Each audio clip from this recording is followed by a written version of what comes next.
Salve,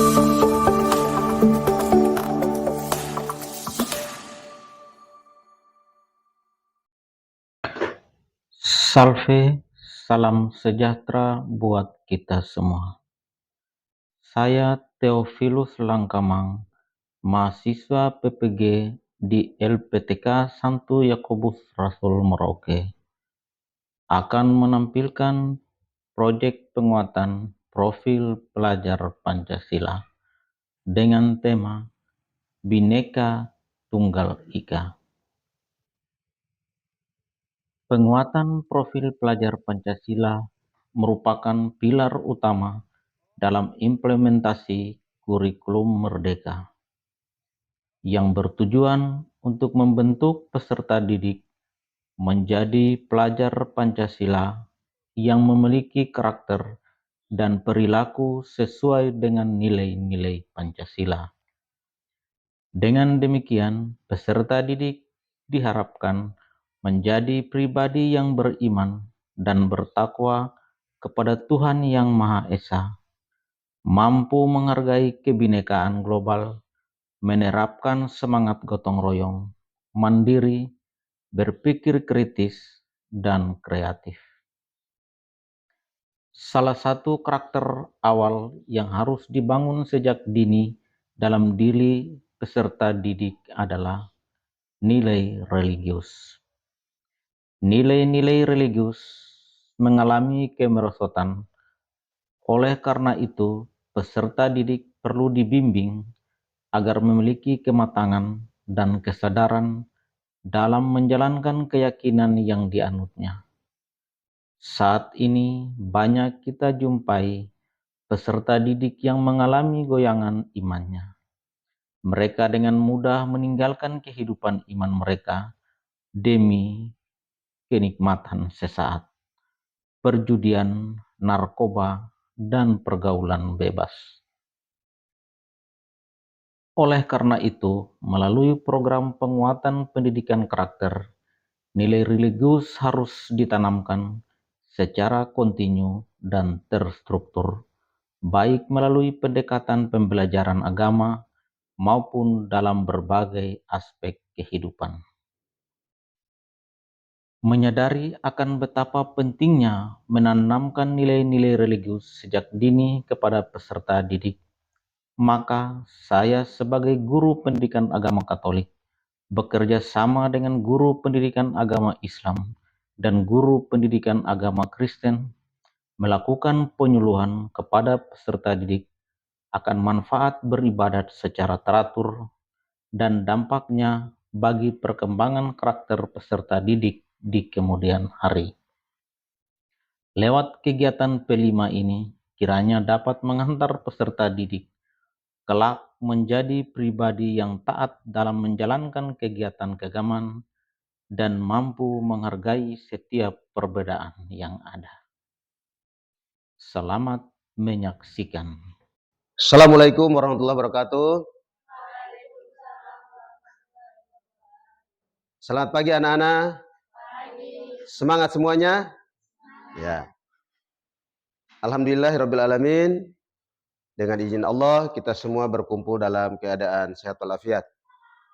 Pada pagi hari ini Bapak akan menyampaikan materi yang berkaitan dengan berzikir. Berzikir itu dalam keadaan apapun, dimanapun, kita selalu berzikir kepada Allah Subhanahu wa Ta'ala. Berzikir itu artinya mengingat kembali. Jadi dalam keseharian kita selalu mendekatkan diri kepada Allah Subhanahu wa Ta'ala. Dengan berzikir kepada Allah, insya Allah hati kita akan lebih dekat dengan Allah Subhanahu wa Ta'ala.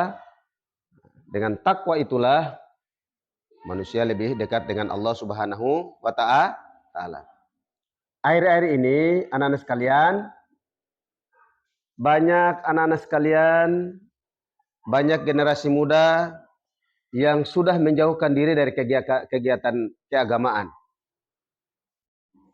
Mereka lebih bergaul dengan handphone dan lain-lain. Sehingga pada keseharian mereka, bukan mereka mengingat Tuhan, mengingat Allah, tapi ingatan mereka hanya kepada HP, wifi, internet, dan lain-lain.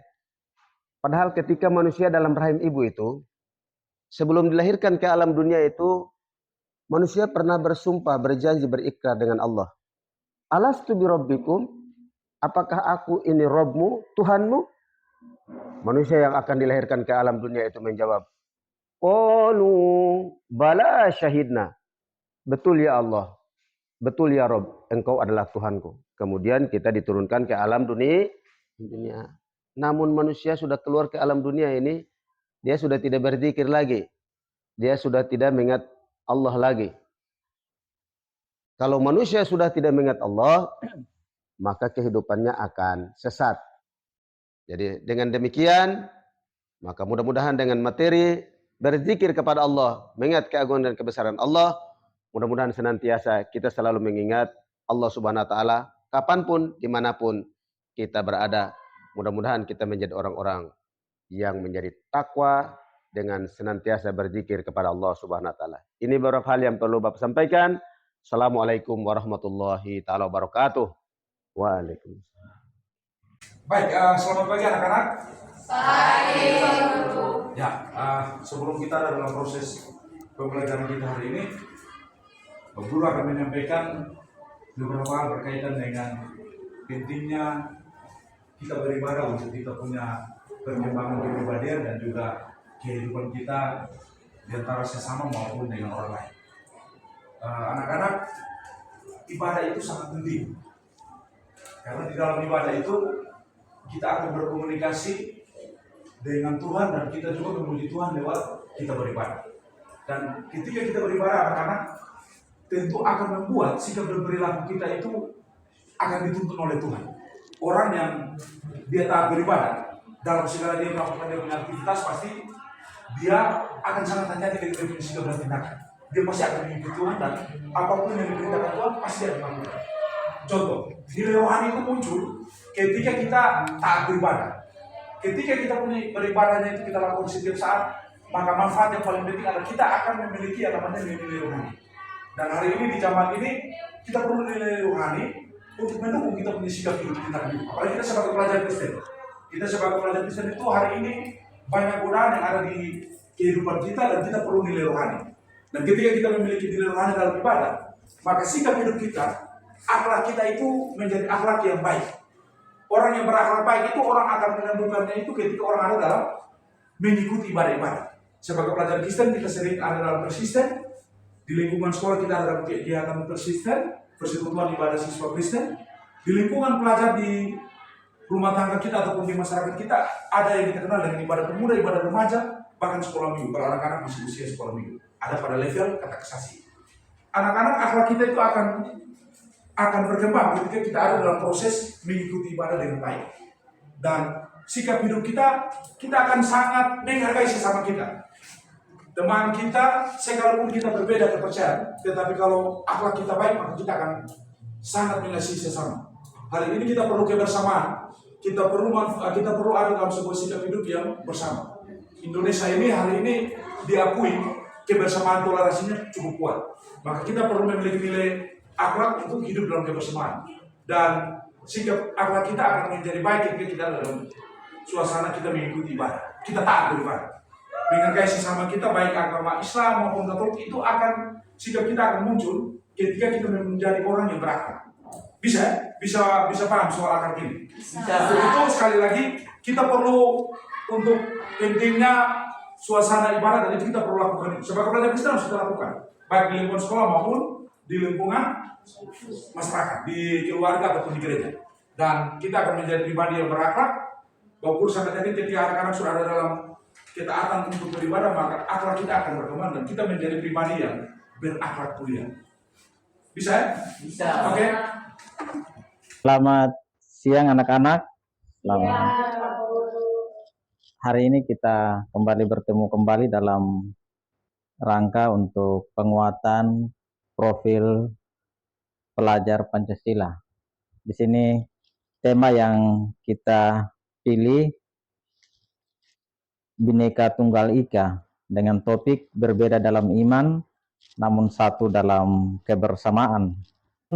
Keterlibatan kita dalam aktivitas peribadatan, maka di situ kita diharapkan, peserta didik diharapkan untuk yang pertama mampu berjumpa atau berkumpul dengan sesama seiman, sesama saudara seiman, dengan harapan bahwa dalam kebersamaan itu kita membangun suatu kerjasama, kesetiakawanan dengan selalu aktif dalam setiap kelompok kerja atau program-program gereja yang telah disepakati bersama. Lalu dalam kebersamaan itu juga kita diharapkan mampu untuk melayani atau menjalankan tugas gereja yang melayani lebih maksimal dalam kapasitas kita sebagai peserta didik. Lalu kita juga diharapkan mampu mengembangkan potensi dan kemampuan diri kita. Lalu dengan keterlibatan kita dalam ibadat atau dalam ritual keagamaan mampu mendalami iman dan kerohanian kita semakin hari semakin meningkat. Seperti itu. Dengan keterlibatan kita secara terus-menerus dalam setiap ritual keagamaan diharapkan juga kita mampu untuk menerima setiap perbedaan yang ada. Setiap perbedaan yang ada dalam artian bahwa kita bergaul dengan siapa saja, baik itu umat Kristen Protestan, umat Hindu Buddha maupun umat Muslim. Jadi dengan semakin banyak kita berdoa, maka kehadiran kita, karakter kita, budi pekerti kita semakin baik, seperti itu. Jadi dengan orang yang semakin banyak terlibat dalam gereja, maka dia semakin bagus kehidupannya. Tutur katanya makin bagus, sikap perbuatannya makin bagus, sehingga ia bisa diterima di semua kalangan, seperti itu. Dalam konteks kita sekarang, anak-anak muda atau anak remaja pada akhir-akhir ini banyak sekali yang sudah tidak terlibat dalam kegiatan keagamaan. Kita bisa bandingkan kalau zaman dulu, kita di kampung, kalau lonceng gereja bunyi, kita dalam keadaan apa saja, kita pasti lepas itu pekerjaan, kita sedang bermain, kita akan lepas, kita bilang lonceng kedua atau lonceng ketiga, kita akan siap ke gereja. Tapi sekarang tidak, lonceng ada berbunyi 1, 2, 3 kali, orang tua ingatkan kita, berulang-ulang baru kita siap ke gereja, bahkan tidak, seperti itu. Dan hal itu membawa dampak yang kurang bagus bagi perkembangan kita. Pergaulan kita semakin rusak, kita lebih cenderung bergaul di dunia maya daripada dunia nyata. Hal-hal kegiatan gereja kita tinggalkan. Salah satu contoh ibadat yang baru saja kita lewati pada bulan Oktober kemarin yaitu ibadat Rosario, seperti itu. Jadi ibadat Rosario itu ibadat yang sudah terjadi dari berpuluh-puluh tahun kemarin. Sudah terjadi berulang kali dan itu sudah sangat menggereja. Sampai di pelosok mana saja ibadat Rosario sudah membekas dalam setiap pemikiran, setiap hati nurani orang-orang beragama Katolik atau kita yang beragama Katolik. Oleh karena itu, keterlibatan kita dalam doa Rosario, menghormati Bunda Maria, berdoa bersama Bunda Maria untuk mengenang peristiwa-peristiwa dari Allah, itu senantiasa mengantarkan kita untuk selalu menerima setiap perbedaan yang ada. Baik itu di sekolah, di lingkungan masyarakat, maupun di lingkungan di mana saja kita berada. Maka Bapak Guru mengharapkan bahwa dengan kegiatan kelima kita pada kesempatan hari ini senantiasa membangun sikap-sikap religius dalam diri anak-anak, sikap nasionalis, bukan sikap fanatisme, seperti itu. Fanatisme itu baik, tetapi fanatisme yang berlebihan itu akan membawa dampak yang tidak baik bagi hubungan kita dengan agama lain. Oleh karena itu boleh fanatik, tapi fanatik dalam takaran yang normal. Agama saya paling baik, agama saya benar, bukan berarti agama orang lain benar. Orang lain salah. Kadang orang berpikir bahwa agama dia yang paling benar, agama lain salah. Tidak. Setiap agama selalu mengajarkan tentang kebaikan, cinta kasih. Tidak ada agama yang mengajarkan orang untuk membenci agama lain atau memusuhi agama lain. Hanya kadang pemahaman kita yang kurang sehingga terkesan ada orang yang melakukan sesuatu hal yang tidak baik tetapi berlandaskan atau beranggapan bahwa agamanya yang menganjurkan. Mungkin itu saja beberapa hal yang Bapak Guru sampaikan. Mudah-mudahan dengan mendalami proyek penguatan profil pelajar Pancasila pada kesempatan hari ini dapat membantu kita untuk senantiasa menerima setiap perbedaan yang ada, baik di lingkungan sekolah, maupun di lingkungan masyarakat atau di lingkungan tempat tinggal kita masing-masing. Terima kasih. Selamat siang.